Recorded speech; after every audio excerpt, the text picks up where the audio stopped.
Legal, né? Assunto para o comentarista político Luiz Armando, está aqui no estúdio, nessa segunda-feira. Muito boa noite, boa semana, sempre elegante, boa semana para você, viu, Luiz? Boa semana para todos nós. Bom, além de facilitar aí, que a gente está vendo, né, que às vezes o eleitor tem dúvidas mesmo sobre a ordem do candidato, às vezes fica nervoso, é normal, porque é uma decisão muito importante. Mas essa atitude aí de se criar um simulador já ajuda muito. Dá mais segurança, né, Marisol, para a pessoa fica sabendo ver, né, como é que vai ser, né, naquele dia, um dia que é um dia importante para o Brasil, né, as eleições, então a pessoa fica sabendo de antemão, se prepara, né, porque muita gente tem até medo da maquininha, né, aí quando vê aquela simulação é um negócio bacana e pode demonstrar até que realmente a urna é segura, porque ela não é conectada à internet nem nada, né, então é um negócio muito importante que a Justiça Eleitoral está fazendo e que com um aval, evidentemente, do presidente do TRE, o desembargador que coordena o Everson, né, doutor Everson, que vai coordenar as eleições deste ano. E a gente está falando de uma urna, um equipamento tão importante que foi assunto, inclusive, virou até polêmica e que o presidente até deu essa entrevista, enfim, deu essa fala, dizendo que o resultado das urnas, a votação pelas urnas não é segura. Na verdade, a gente veio aí um processo de sistema tecnológico, muitas pessoas envolvidas nisso, trabalhadores, pessoas, inclusive aí, juízes, enfim, todos envolvidos nesse dia da votação para que o país avance, para que os brasileiros eles exerçam o direito da cidadania. Sim, Marisol, essa questão da urna parece que já, nos dias atuais, já é um caso já ultrapassado, não sei, a sociedade se mobilizou, né, as instituições se mobilizaram para demonstrar que realmente era uma grande bobagem que o presidente da República estava falando, que era, na verdade, uma mentira, né, uma fake news que estava falando para a população, principalmente para aquelas pessoas que têm menos conhecimento e que terminaram levando para frente essa informação, que é verídica, uma verdadeira fake news. É um monte de gente atrás disso, gente. E a gente continua com informação aqui que o número de eleitores, Luiz, por exemplo, que votam em branco ou nulo, aumentou nas últimas eleições. Mas, de acordo com o Tribunal Superior Eleitoral, a decisão do eleitor, por exemplo, nessas escolhas, não anula a votação. O que acontece com o voto nulo ou em branco? Ao contrário do que muita gente pensa, os votos brancos e nulos não são considerados válidos dentro do processo eleitoral. Por isso, não são capazes de anular uma eleição e nem na contagem de votos destinados aos candidatos. Eles servem apenas para atender aos eleitores que não desejam votar em alguém que não esteja na disputa. A diferença entre eles é que para o voto em branco há um botão específico na urna eletrônica.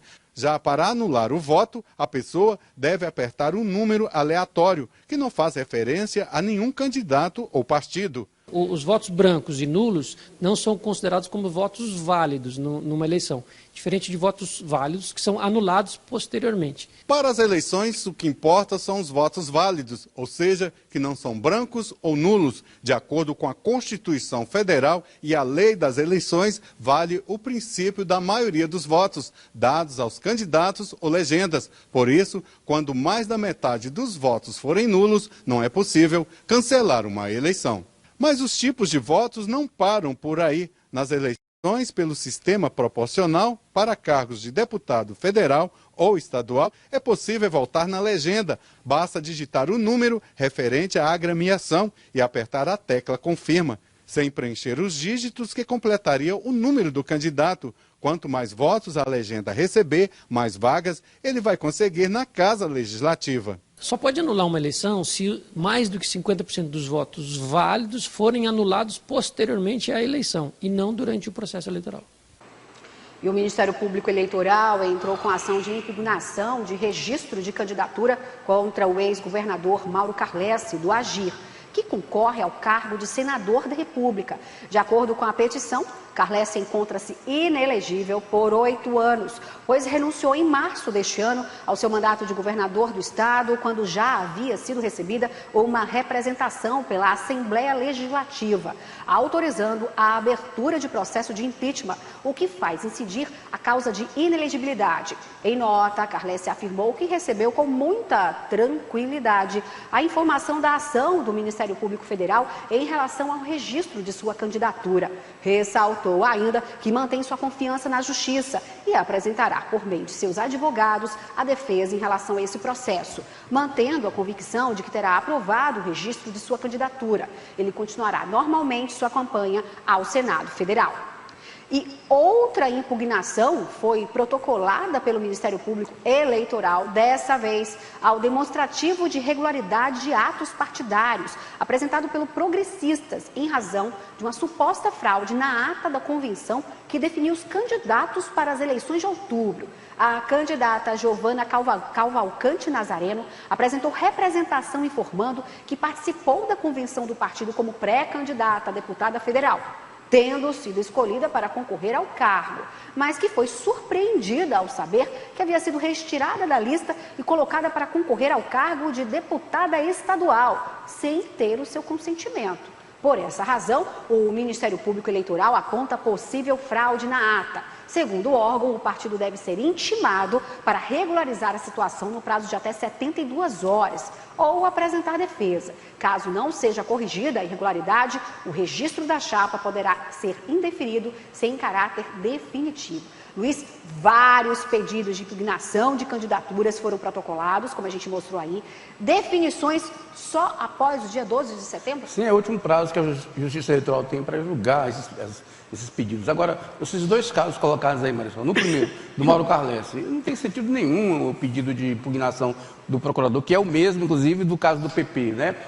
Porque o Mauro Carlesse, o pedido de impeachment dele não foi aceito pela Assembleia, ou seja, ele foi aprovado em primeiro turno e aí faltou no meio, entre o primeiro e o segundo turno, o Carlesse renunciou. Portanto, ele não estava ainda sendo investigado por crime de responsabilidade. Existia um pedido, um requerimento lá, que a Assembleia estava analisando, né? Votou em primeiro turno e faltava votar o segundo turno quando renunciou. Se fosse assim como o procurador está querendo, o Jair Bolsonaro, por exemplo, que tem 145 pedidos de impeachment na Câmara, ele estaria, evidentemente, inelegível e não está, porque não teve o processo, né? Agora, no caso do PP, a denúncia do procurador é muito grave, de fraude em atas, né?